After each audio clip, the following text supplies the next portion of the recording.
Hello guys, आज की video में बात करेंगे पवन सिंह वर्सेस खेसारी लाल। तो 5 स्टार पवन के लिए सबसे बड़ी न्यू अपडेट निकल रही है। 5 स्टार पवन सिंह एक new super duper hit song आने वाला है। तो इसमें पूरी जानकारी देंगे उस सुपर डुपर हिट सॉन्ग का क्या नाम है। तो उस सुपर डुपर हिट सॉन्ग का नाम नचनिया के दीवाने। ये सॉन्ग मतलब सुपर डुपर हिट होने वाला है 5 स्टार पवन सिंह का। तो चलिए बात करते हैं खेसारी लाल के बारे में। तो खेसारी लाल का भी एक new super duper hit song आने वाला है। तो उस सुपर डुपर हिट सॉन्ग का नाम है जाए हर जाई कर ले लू सगाई। ये सॉन्ग मतलब सुपर डुपर हिट होने वाला है खेसारी लाल का। तो अगर मेरे चैनल पर नया है तो मेरे चैनल को लाइक और सब्सक्राइब और शेयर जरूर करें। बेल आइकन दबा दी कैसे न्यू अपडेट सबसे पहले आप तक पहुंचे। तो चलिए बात करते हैं 5 स्टार पवन सिंह एक सबसे सुपर डुपर हिट सॉन्ग होने वाला है नचनिया की दीवाना। ये सॉन्ग आप लोग को बहुत जल्दी यूट्यूब चैनल पे सुनने के लिए मिलेगा। तो चलिए बात करते हैं खेसारी लाल के बारे में। तो खेसारी लाल का भी new super duper hit song आने वाला है।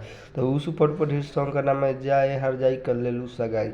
ये सॉन्ग भी आप लोग को बहुत जल्दी यूट्यूब चैनल पे मिलेगा। तो अगर मेरे चैनल पे नए हैं तो मेरे चैनल को लाइक और सब्सक्राइब और शेयर जरूर करें। बेल आइकन दबा दें कैसे से न्यू अपडेट सबसे पहले आप तक पहुँचे।